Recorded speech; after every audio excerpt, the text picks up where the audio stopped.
Greetings, royal family, and welcome to another message by the Honorable Yud-Hey-Wav-Hey, Beit Nun Sophie, Yud-Hey-Wav-Hey.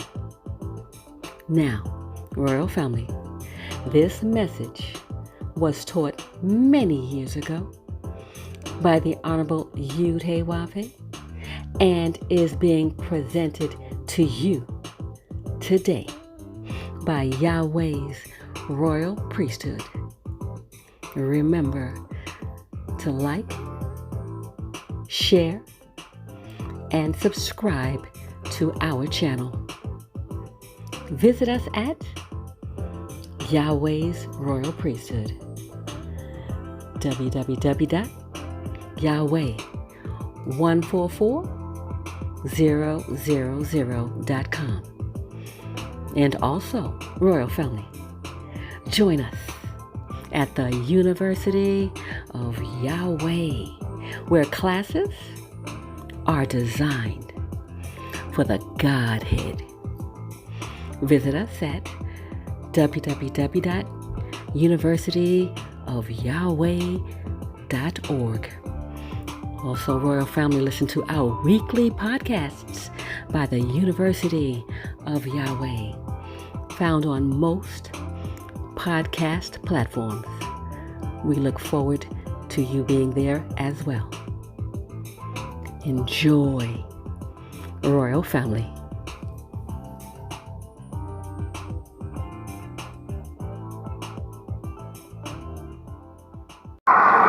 Welcome to Feast of Tabernacles. You may be seated.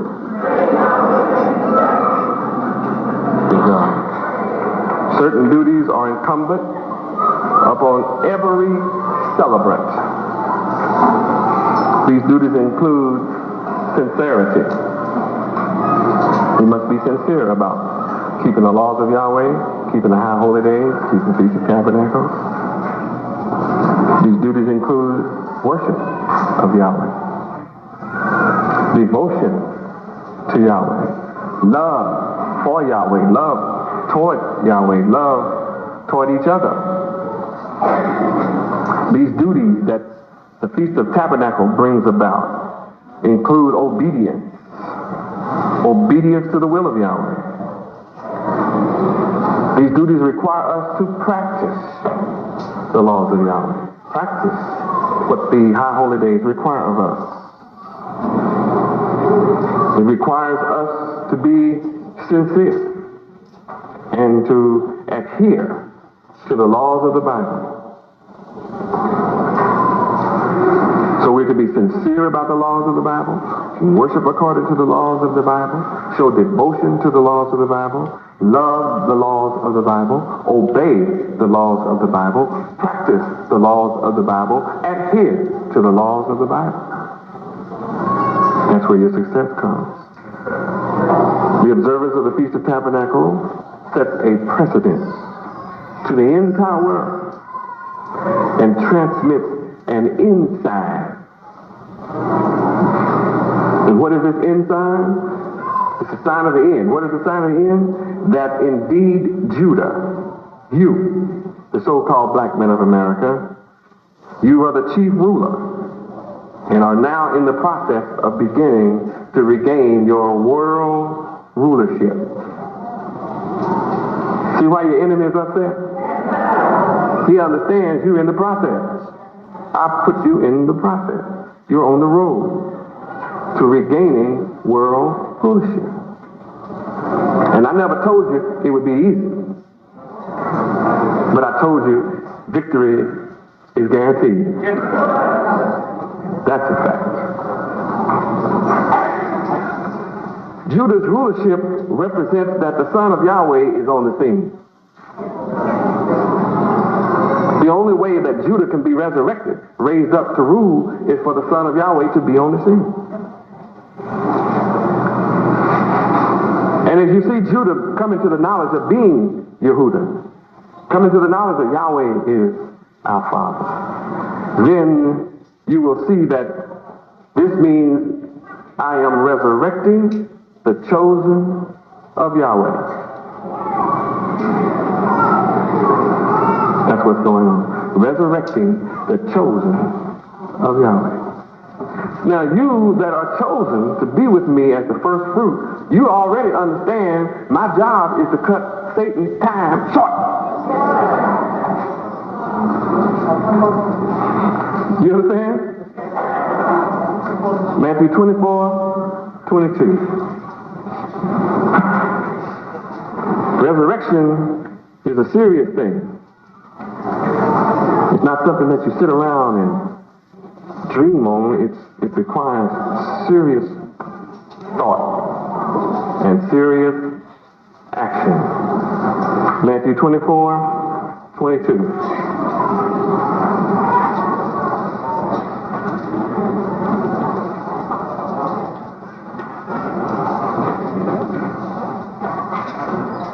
Verse 21. Read. For men shall be great tribulation, such as was not since the beginning of the world to this time, no, nor ever shall be. You're getting ready to see, you're already seeing now, the worst tribulation that could ever be. Men are upset and suffering and starving and at war all over the earth. Worse now than ever in history. Great tribulation.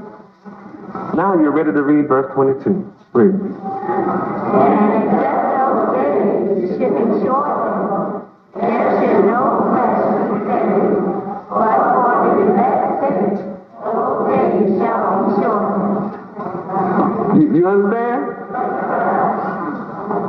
It's for the elect's sake. What's the elect? Chosen. Now, do you read this? It says it might be shortened.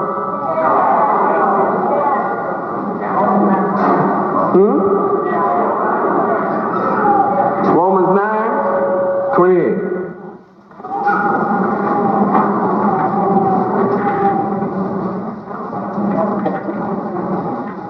Might be shortened?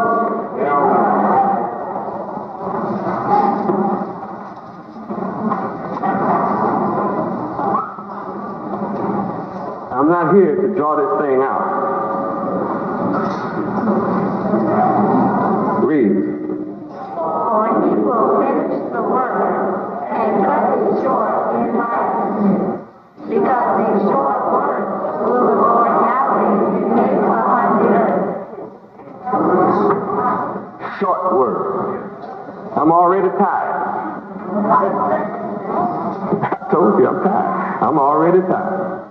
What is tired? It means that I'm ready to cut it short. I'm not going to let you all wear me out. I'm not going to let the people stay out there pretending they don't know my name.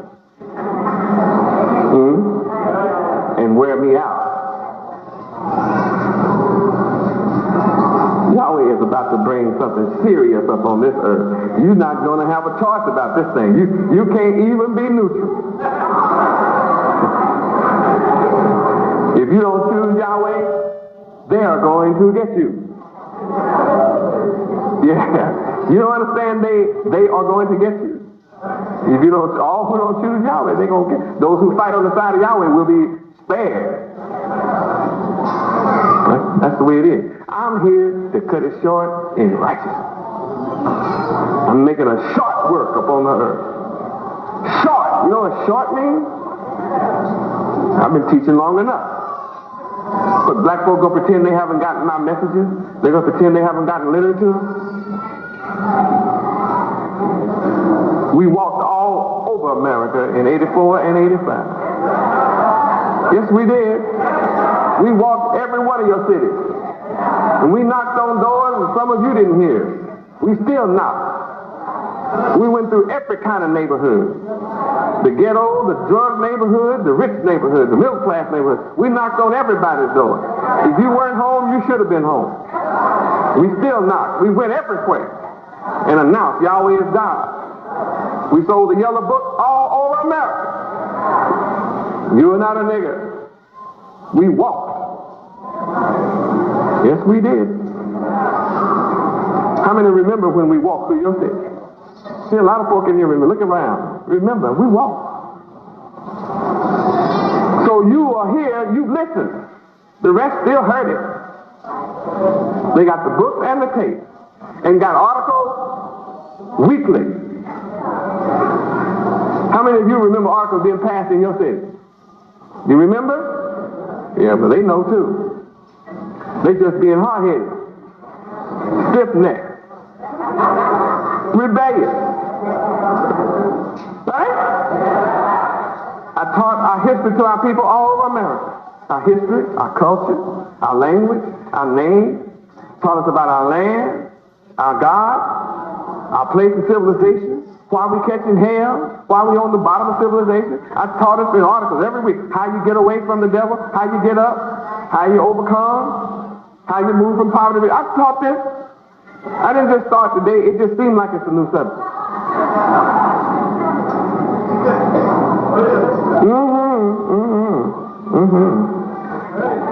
I taught us the way you're going to survive is come to Yahweh. There's no other way. And I taught you, take it or leave it. You are free to take it. You're free to leave it. Yahweh is also free to take you, free to leave you. Is that what I taught? I have not been ashamed of the truth. I've not been afraid to tell my people the truth.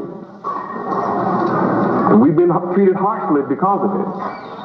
We've been lied on. We have had rocks thrown at us.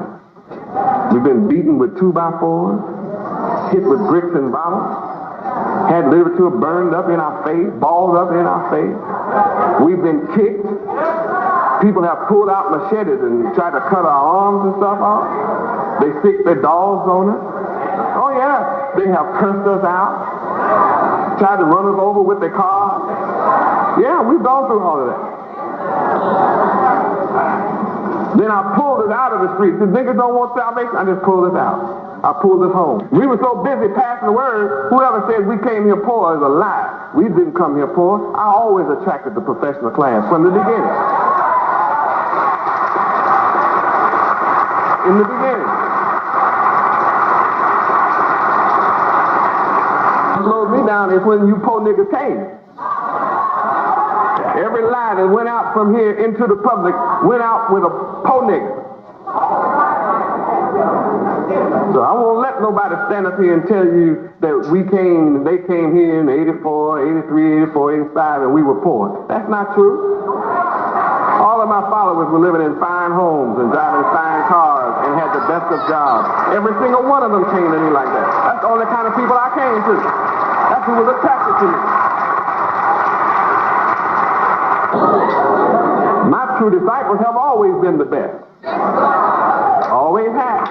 Just like you that have come now, you're the best, that's all. And I'm here to make you better. Exceed better.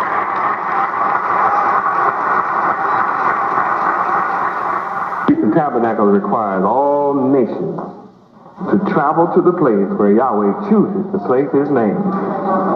Where? Zechariah chapter 14, 16 through 18. I just can't rest if people say the wrong thing about that. Zechariah 14, 16 through 18. Read. And it shall come to pass that everyone that is left of all the nations which came against Jerusalem shall even go up from year to year to worship the King, the Lord Yahweh of hosts, and to keep the Feast of Tabernacles. And it shall be that whoso will not come up of all the families of the earth unto Jerusalem to worship the King, the Lord Yahweh of hosts, even upon them shall be no rain. And if the family of Egypt go not up and come not, that have no rain, there shall be the plague wherewith the Lord Yahweh will smite the heathen that come not up to keep the Feast of Tabernacles. 19. Read.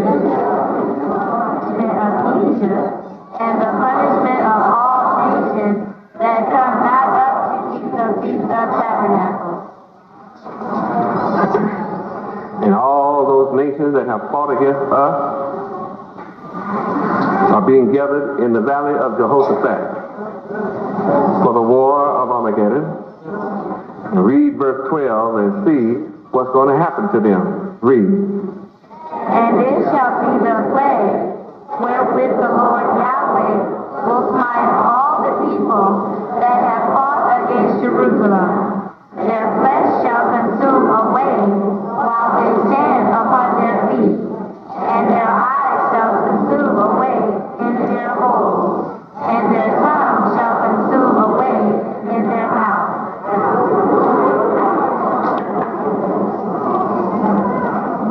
Sound like chemical warfare.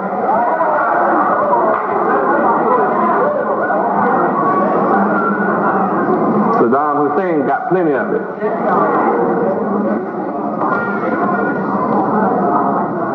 He told them today he's going to get Israel and Americans too. And they have strike teams. You can call them terrorists, you can call them whatever you want. They got them set. Hit devils all over there. I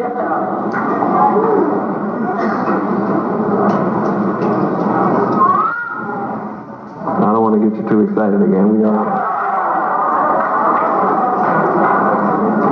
The place where Yahweh chooses to place his name is in reality the Tabernacle of Yahweh, in which we are all to be gathered.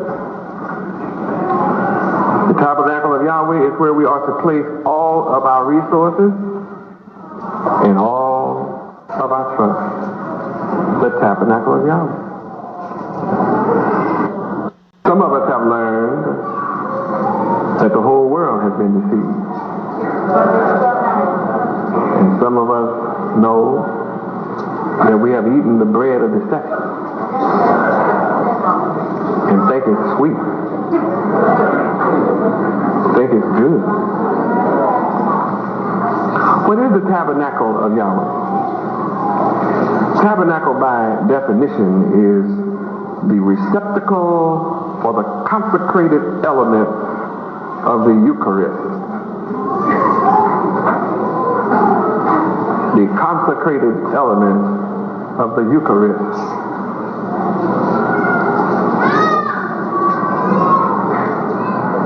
How many have never heard about Eucharist? It's spelled E-U-C-H-A-R-I-S-T.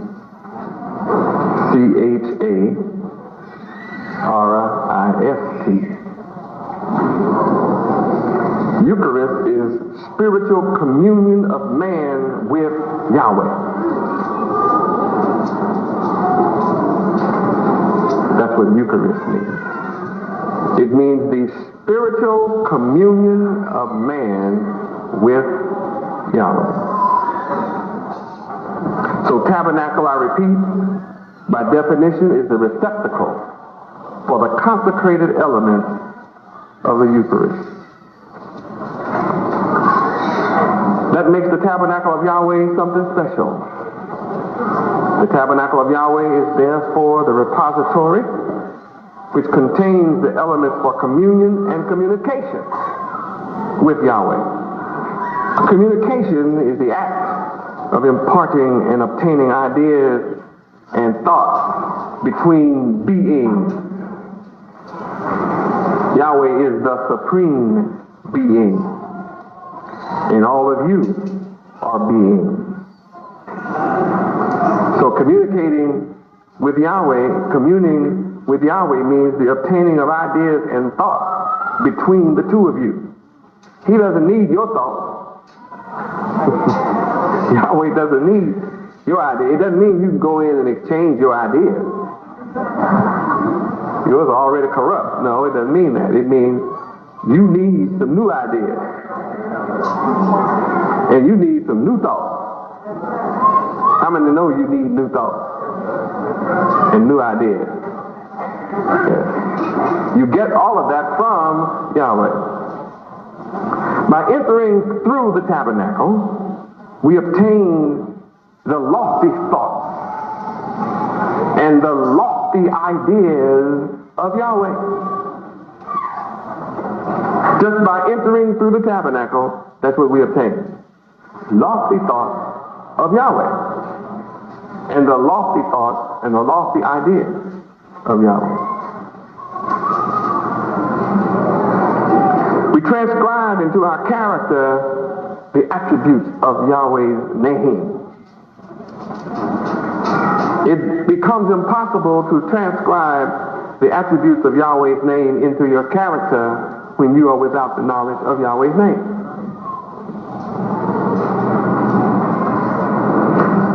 So the first thing that we must do is to inculcate knowledge of Yahweh's name. We take on the attributes of Yahweh's character. That's what makes us the sons and daughters of Yahweh, is that we actually practice and take into ourselves the character of Yahweh. The tabernacle of Yahweh is equivalent to the mind of Yahweh.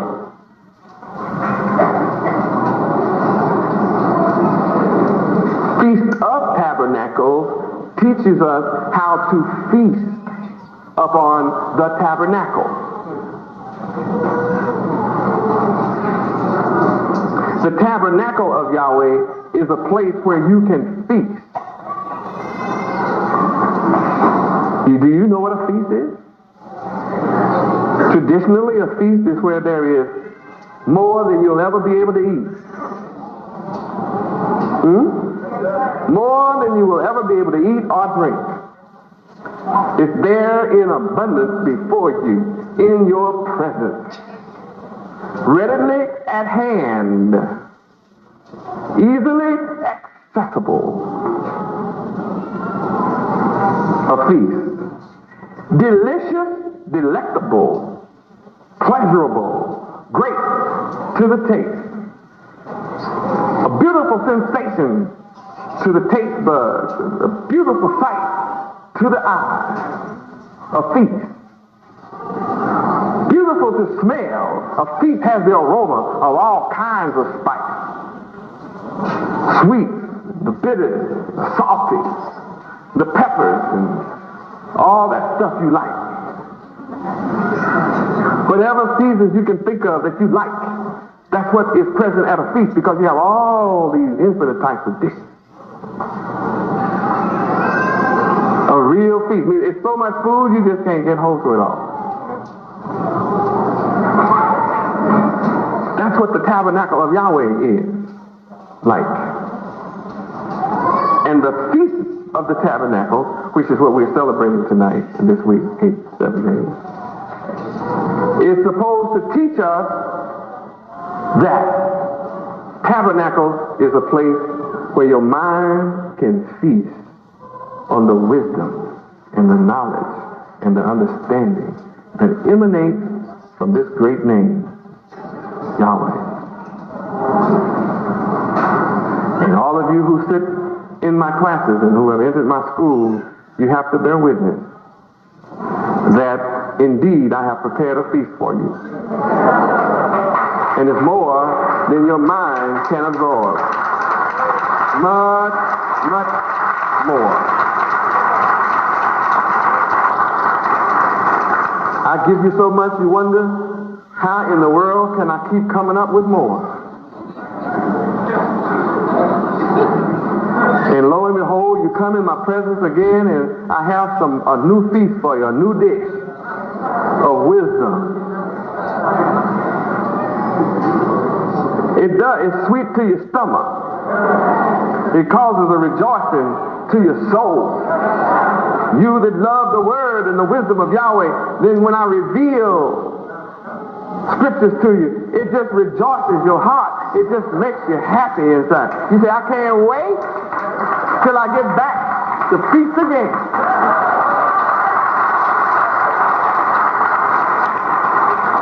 Just can't wait. Think about the tabernacle of Yahweh being the equivalent to the mind of Yahweh. You think about that. We know that the mind of Yahweh is divine. So we must study the divine attributes of Yahweh in order to enter into the tabernacle, which is mind of Yahweh, as delineated in 2 Timothy 2:15, which tells us to what? Study, show thyself approved unto Yahweh, a workman that needeth not be ashamed, rightly dividing the word of truth. So communion with Yahweh does not necessarily require sound. You know how you stand on the street corner and make long, loud prayers for people to look at you? I was taught, probably you were taught too, that you have to scream at God to be heard. Well, I'm here to tell you that communion with Yahweh does not require sound. Your very thought becomes a prayer. Mine does. Very thought becomes a prayer. That's the mystery of the scripture, which says, before you call, I hear. While you're yet speaking, I will answer. Where? Isaiah 65:24. Isaiah 65:24. Isaiah chapter 65. That's a wonderful man that has the power to hear you before you call.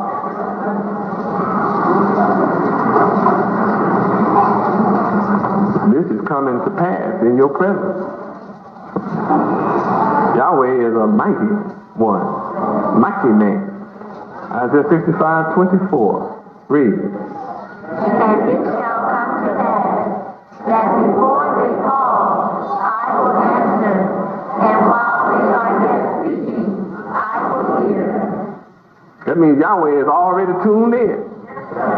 He has to be close at hand to do that.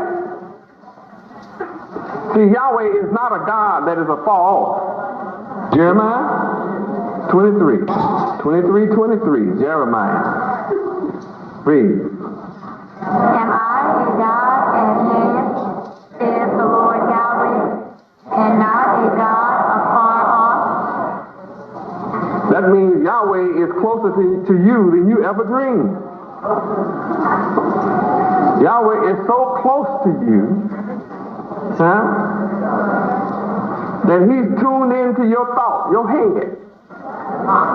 He's so tuned into everyone. Just think about it. No matter how many of us there are, he's tuned into each one of us.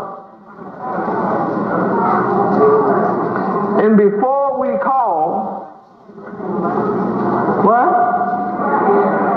He hears? He's so close to us that while we are yet speaking, he what? While we are yet speaking, he will hear. And before we call,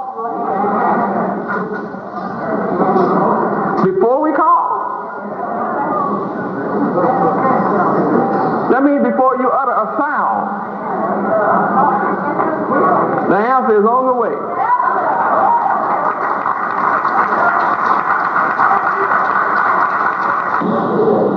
Oh, Yahweh is wonderful. Yahweh is mighty. He is great. That's why even as we think, oh Yahweh, let our enemies be confounded, but let not us be confounded. Let our enemies be dismayed, but let not us be dismayed. Oh Yahweh, bring upon our enemies the day of evil and double destruction. Destroy them with what? Double destruction. Now while we were yet speaking, it's already on the way.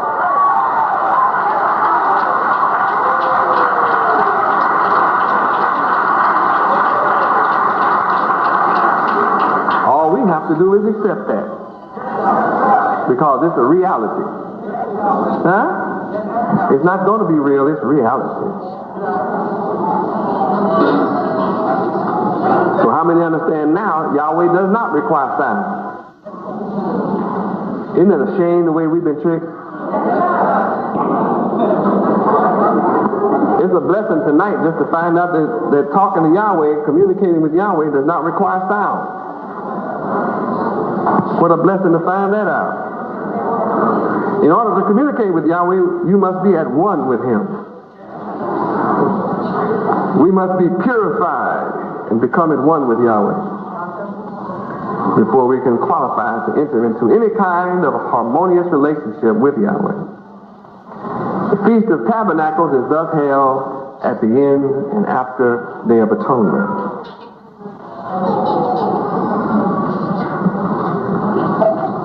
I hope that you've enjoyed your letter and your words of instructions tonight. In the meantime, you're a witness that my spirit has cried out to Yahweh.